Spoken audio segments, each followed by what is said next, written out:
আহ, তাহলে মন্ত্রী সব কাজ ঠিকঠাক ভাবে করে এসেছো, তাই তো? আগে মহারাজ, আমি কোন কাজটা ঠিকঠাক করে করি না আপনি বলুন। আমি শুধু আপনাকে ওই কোষাগার থেকে মোহর সরানোর কাজটাই খুব ভালোভাবে করতে দেখেছি মন্ত্রী মশাই। আর বাকি সব কাজে তো আপনি লবডঙ্কা। গোপাল, মুখ সামলে কথা বলো, হ্যাঁ? বেশি বাড়াবাড়ি করো না। কি বলতে চাইছেন মন্ত্রী মশাই? বাড়াবাড়ি করলে মারামারি হয়ে যাবে?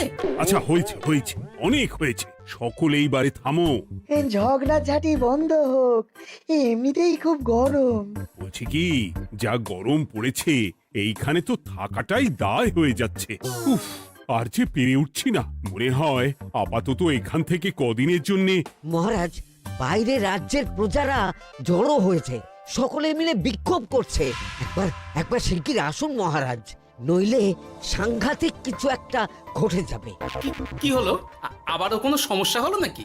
আমাদের রাজ্যের প্রজারা তো যথেষ্ট বোঝদার, তারা তো এমনি এমনি ঝামেলা ঝঞ্ঝাট সৃষ্টি করার মানুষ নয়। গোপাল, চলো গিয়ে দেখি।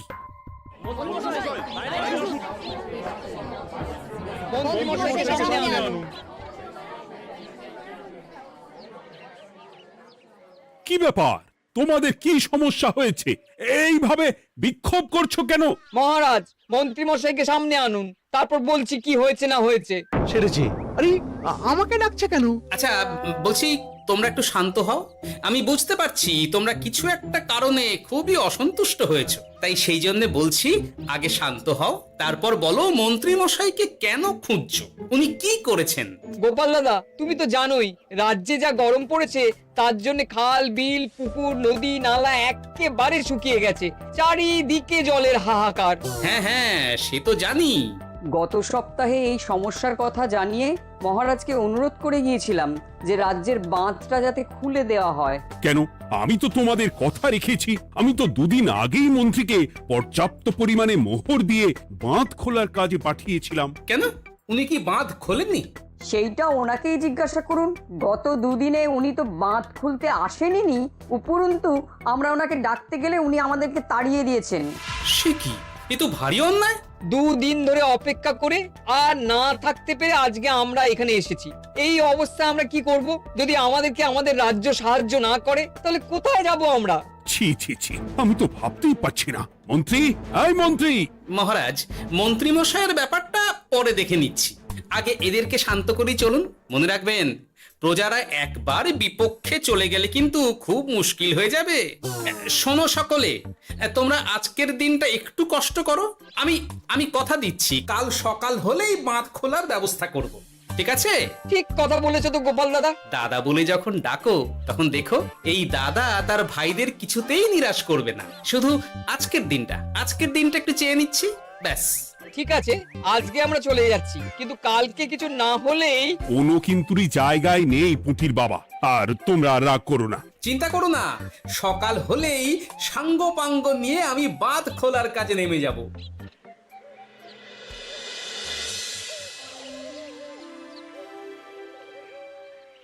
ছি ছি মন্ত্রী, তুমি এইভাবে আমায় মিথ্যে বললে। ভাবতেই পারছি না কি দরকার ছিল আমায় মিথ্যে আশ্বাস দিয়ে প্রজাদের সামনে নাক কান কাটার। মুখে কুলুপ কেন? উত্তর দাও। না মানে, আমার শরীরটা ঠিক ভালো ছিল না, তাই বাড়ি থেকে বেরোতে পারিনি। বলছি কি, শরীর খারাপ থাকলে রাজসভায় খবর দিতে পারতেন, আমরা কেউ দায়িত্বটা পালন করতাম, কি আছে? সমস্ত মোহরগুলো ত্যাগস্থ করে ঘাপটি মারলেন ঘরে। ছি ছি, জানাই আপনাকে ধিক্কার। সকলে মিলে করো প্রতিবাদের চিৎকার। মন্ত্রী মশাই, ছি ছি ছি ছি ছি ছি। মহারাজ, আপনি এক্ষুনি মন্ত্রী মশাইকে কদিনের জন্য সভা থেকে বহিষ্কৃত করুন। সে তো করবই, তবে তার আগে আমি চাই কালকে যখন বাঁধ খুলতে তোমরা নামবে, তখন সেই কাজে কোনো লোক নিয়োগ না করে মন্ত্রীকেই বাঁধ খুলতে নামাবে। মহারাজ, এ কেমন বিচার আপনার? আমি না রাজ্যের মন্ত্রী। মন্ত্রী না ষড়যন্ত্রী। হ্যাঁ, মন্ত্রী মশাই, তাহলে কালকের জন্য প্রস্তুত থাকুন। মহারাজের বাঁধ খোলার জন্য সকল মোহর তো আগেই আত্মসাৎ করেছেন, এবার শুধু কাজে নেমে পড়বেন, কেমন?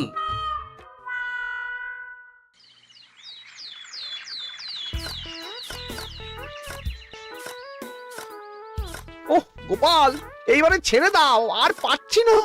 এত সহজে হাল ছাড়লে হবে বলুন? এই কে আছো? ওই শাবল কোদালগুলো দাও, আমি এদিকটায় খুঁচিয়ে দিই। এই সভাকবি, বিজ্ঞানী, এসো এসো এসো, হাত লাগাও। সবে মিলে করি কাজ, বাঁধ খোলা হবে আজ। বাঁধ খোলা হবে আজ, মন দিয়ে করো কাজ। একদম, হাত লাগাও, জোর লাগাও। গোপাল দাদা, সভাকবি, বিজ্ঞানী দাদা আর আর বাকি দাদা ভাইরা আসুন আসুন, সকলে একটু শরবত খান। আমাকেও একটু শরবত দাও। মোহরগুলো খেয়েও তৃষ্ণা মেটেনি বুঝি? হুম হুম। বাঁধ এক্ষুনি খুলবে, প্রজাদের সব জ্বালা জুড়বে।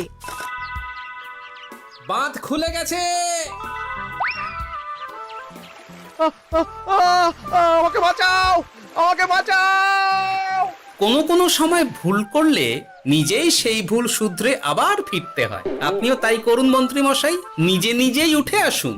চলো সকলে। গোপাল, তুমি তোমার সাথীদের নিয়ে যা করলে সত্যি ভাবাই যায় না। মহারাজ, নিজেদের রাজ্যের সমস্যায় নিজেরাই কোমর বেঁধে নেমে সমস্যার সমাধান করেছি, পরিস্থিতি মোকাবিলা করেছি। এর জন্যে আপনি এমন করে বলবেন না। ওহ, তোমরা না থাকলে যে কি হতো। মহারাজ, আমরা আছি তো, এত ভাববেন না আপনি। আপনি বরং আমাদের সকলের জন্য কিছু খাবারের ব্যবস্থা করুন, খুব খিদে পেয়ে গেছে। হ্যাঁ, নিশ্চয়ই নিশ্চয়ই। তোমরা সকলে ভিতরে এসো, হাত পা ধুয়ে নাও। ততক্ষণে আমি রানীকে আহারের ব্যবস্থা করতে বলছি।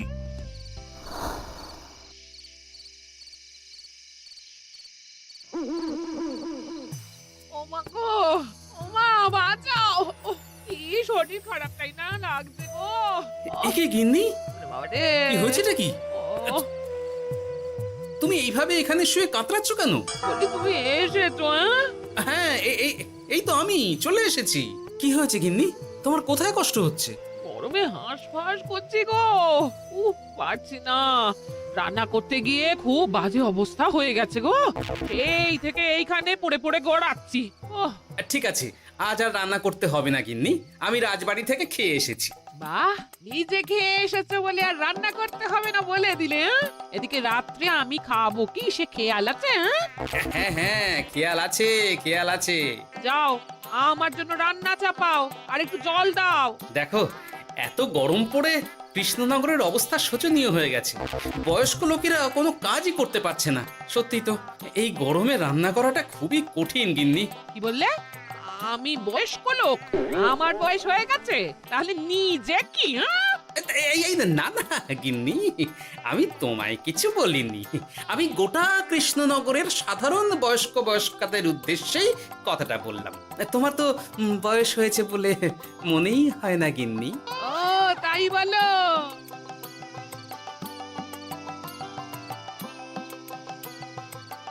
নাও গিন্নি, জল নাও। আজ না হয় আমি রান্না করব। হে ভগবান, মুখের একটু লাগাম দাও। এইভাবে যখন তখন সত্যি কথা বলিও না।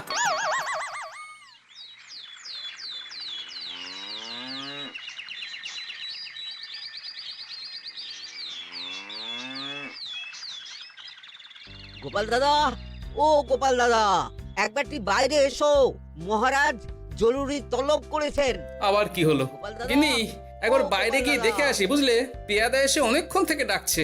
ও, গোপাল দাদা, আচ্ছা গিয়ে গোপাল দেখো। দাদা, ও গোপাল দাদা, গোপাল দাদা, ও গোপাল দাদা।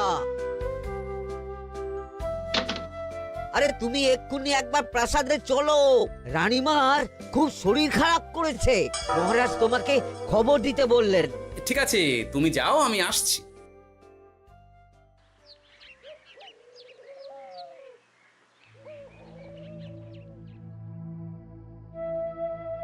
গোপাল, কি হবে বলো তো?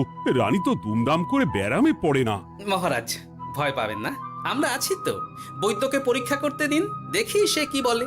মহারাজ, অতিরিক্ত গরমের জন্য শরীরটা খারাপ হয়েছে। আসলে উনি এই তীব্র দাবদাহ নিতে পারেননি। তবে চিন্তা করবেন না মহারাজ, আমি বাড়ি গিয়ে এক ধরনের বিশেষ পথ্য পাঠিয়ে দিচ্ছি। রানীমা খেলেই সুস্থ হয়ে উঠবেন। মহারাজ নিজের কানেই তো শুনলেন, রানীমার তেমন গুরুতর কিছু হয়নি, চিন্তা করবেন না। বৈদ্যর ওষুধে উনি সেরে উঠবেন। যাওয়ার আগে একটা কথা বলে যাই, গরমের এই দাবদাহ কিন্তু আরো ভয়ঙ্কর হবে, তাই সকলে খুব সাবধানে থাকবেন। শরীর যাতে ঠান্ডা থাকে এমন হালকা পাতলা খাবার খাবেন। আসি, রাজসভায় দেখা হবে। মহারাজ, বৈদ্যমশাই কিন্তু এটা ঠিক বলেছেন, গরম আরো বাড়বে, তাই দুজনেই খুব সাবধানে থাকবেন, কেমন? গতকাল তো আমার গিন্নিও গরমের চোটে কুপোকাত হয়ে গেছিল, শেষমেশ আমাকে বাড়ি গিয়ে রান্না করতে হলো আর কি। ও বাবা, তাই নাকি? তাহলে তো খুবই চিন্তার ব্যাপার। আচ্ছা মহারাজ, আমি তাহলে এখন আসি, আবার রাজসভায় দেখা হবে। এই গরমে আর এখানে থাকতে পারছি না, বলছি কদিনের জন্য না একটু অন্য কোথাও গেলে হয় না গো? গিন্নি, এই গরমে ঘরেই থাকো, অন্য কোথাও যাওয়ার মোটে নাম করো না। বাইরে বেরোতে গিয়ে যদি কোনোভাবে গরম হাওয়া শরীরে লেগে যায় তাহলে বিপত্তির আর শেষ থাকবে না গিন্নি। কিন্তু এখানেও তো যা গরম পড়েছে, পচে গলে মরে যাই আর কি। উফ গিন্নি, দয়া করে এইসব বাজে কথা বলা বন্ধ করো তো, আমার আয়ুর থেকেও তোমার আয়ু দীর্ঘ হোক। বাহ, তুমি এসব কথা কোথা থেকে শিখলে গো? হুম? এই তো তোমার থেকে আর কি। গোপাল, গোপাল, রাজ্যের অবস্থা খুবই বেহাল। এই সবই আমাদের পোড়া কপাল। আরে সভা কবি, কি হয়েছে? তোমাকে দেখে তো মনে হচ্ছে তুমি কিছু... বিজ্ঞানী মহারাজ দুজনেই অজ্ঞান, ঘটি ঘটি জল ঢেলেও ফেরাতে পারেনি তাদের জ্ঞান। কি বলছো কি? তা তুমি এই ব্যাপারটা জানলে কি করে? গিয়েছিলাম একটু আগে বিজ্ঞানীর বাড়ি, গিয়ে দেখি লোকজনের ভিড় সারি সারি। সে কি? শুনলাম মহারাজ তাকে কিছু বলতে এসেছিলেন, তারপরে দুজনে বাইরে বেরিয়ে আসতেই অজ্ঞান হয়ে গেলেন। মহারাজ বিজ্ঞানীর বাড়ি গিয়েছিলেন, তাও আবার রানীমাকে ছেড়ে? রাজবৈদ্য কত করে বললেন এই সময় যখন তখন ঘরের বাইরে বেরোবেন না, কে শোনে কার কথা? আমার মনে হয় মহারাজ তেমন কোনো গুরুত্বপূর্ণ কিছু কথা বলতেই বিজ্ঞানীর বাড়ি গিয়েছিলেন। গরম কমানোর উপায় আলোচনা করতে হয় তো গিয়েছিলেন। আমাদের মহারাজ তো নিজের চোখেই দেখেছেন এই তীব্র গরমের চোটে রাজ্যের কি অবস্থা, কি অবস্থা। ঠিক বলেছো গিন্নি, আমার এই কথাটা তো মাথাতেই আসেনি। ধন্যবাদ গিন্নি, অসংখ্য ধন্যবাদ তোমায়। আমায় পরে ধন্যবাদ জানিও। হ্যাঁ, এখন আর দেরি না করে বৈদ্য মশাইকে সঙ্গে নিয়ে বিজ্ঞানী মশাইয়ের বাড়ি যাও। হ্যাঁ,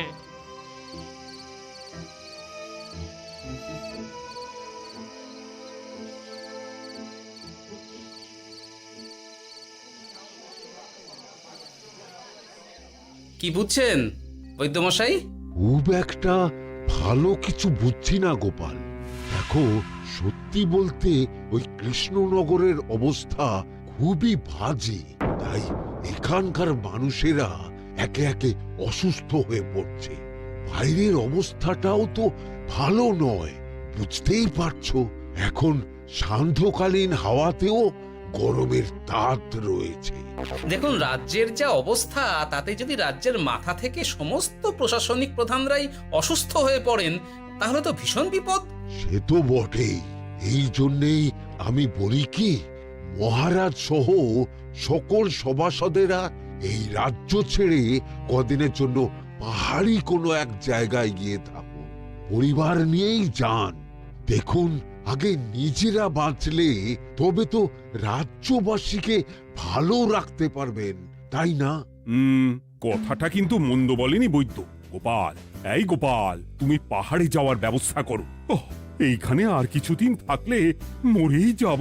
হ্যাঁ গোপাল, আমারও তাই মত। এক্ষুনি যা শরীরে ক্লান্তি এসেছে, আর কদিন এইখানে থাকলে মরেই যাব। মহারাজের অনুরোধে গরম কমানোর কোনো ব্যবস্থাও তো করতে পারলাম না, বাইরে বেরোনো মাত্রই দুজনে মূর্ছা গেলাম। বাবা, ঠিক আছে, বুঝেছি। মহারাজ, আপনি আর এই ব্যাপারটা নিয়ে বেশি ভাববেন না। বিজ্ঞানী, তুমি আর বেশি কথা বলো না, আমি পাহাড়ে যাওয়ার ব্যবস্থা করছি। আমরা রাজসভা সকলে সপরিবারে যাব। অনেক কাজ হয়েছে, এখন কিছুদিন আমাদের বিশ্রাম দরকার।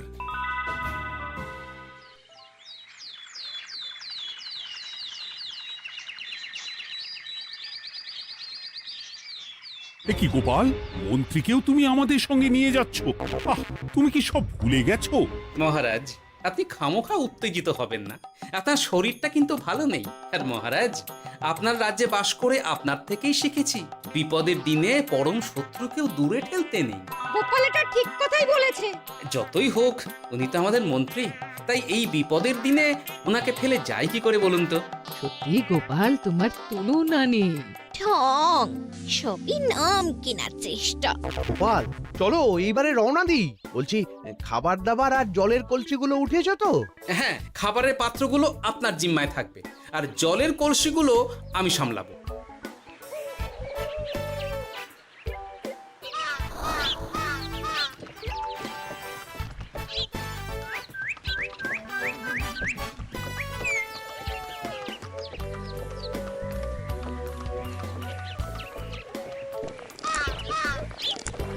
কি গো, তুমি খাবার ছেড়ে শুধুই জল খাচ্ছ? ওদিকে মন্ত্রী মশাই যে সব খাবার একাই সাবার করে দিলে না? ভালোই তো, থাক না। এরপরে বড় বাইরে যেতে হলে বুঝবে। আমি তো ওই জন্যই নিজের জিম্মায় শুধুমাত্র জল নিয়েছি। দেখো, জল খেলে ছোট বাইরে যাওয়ার দরকার হলে চলে যেতে পারবো, কিন্তু বড় বাইরে যাওয়ার দরকার হলে তো যেখানে সেখানে যেতে পারবো না। তাই জলই সই। কিন্তু সবার জল যদি তুমি একাই শেষ করে দিলে তাহলে? এই রে, এটা তো ঠিক বলেছো গিন্নি। পথে ঘাটে কোনো পানীয় জলের পুকুর বা কুয়ো দেখলে জল ভরে নিতে হবে, বুঝলে?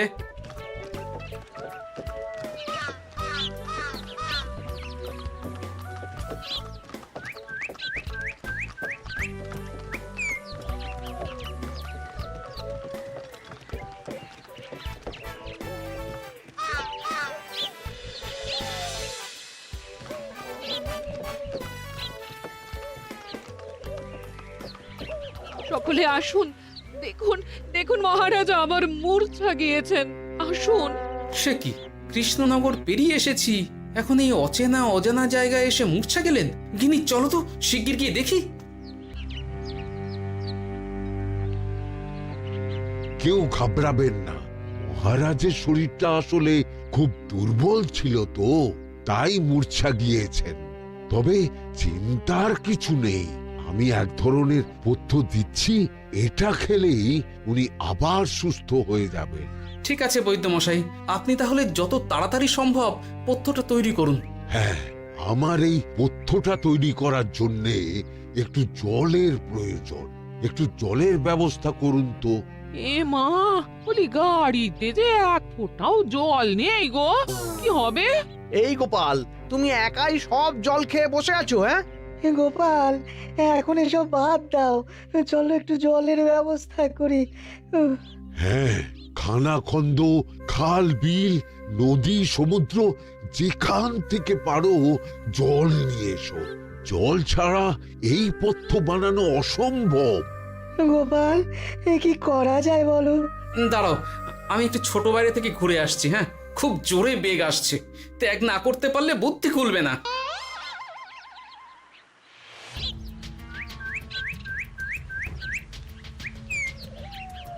ওদিকে একটা পাত কুয়ো দেখতে পাচ্ছি মনে হচ্ছে।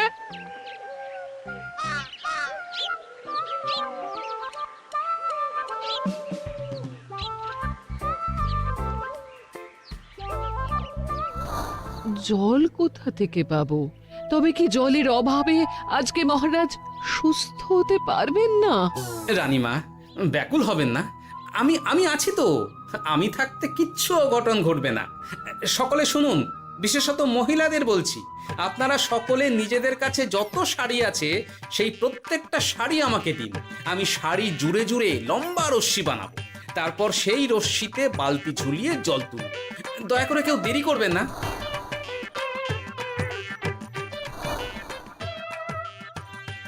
এই নাও আমার 5খানা শাড়ি। হ্যাঁ, এই নাও আমার 10খানা শাড়ি। আমি বাবা আমার লতা পাতা মিনি করা শাড়িগুলো দেব না। যা পারো করো, আমি বড় বাইরেতে যাচ্ছি। ওমা, বিপদের দিনে শাড়ি দেবে না? গায়ের জোরে নিয়ে আসবো। হ্যাঁ,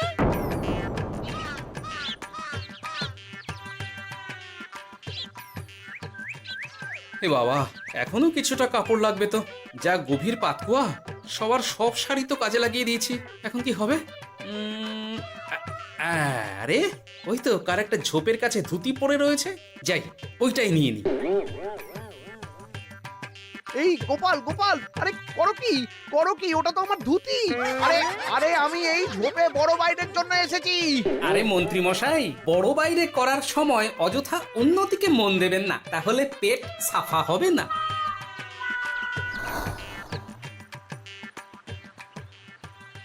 গোপাল, তুমি ছিলে বলে এই যাত্রাতে রক্ষা পেলাম। ভগবান তোমাদের অনেক অনেক মঙ্গল করুক। এই দেখো না, ওরা না আমার লতা পাতা আঁকা শাড়িগুলো নিয়ে নিয়েছে। এই, দূর তোমার শাড়ির লতা পাতা, আমি নিজেই জড়িয়েছি বড় বড় ঘাস পাতা। কিছু করছে রে, দূর ছাতা।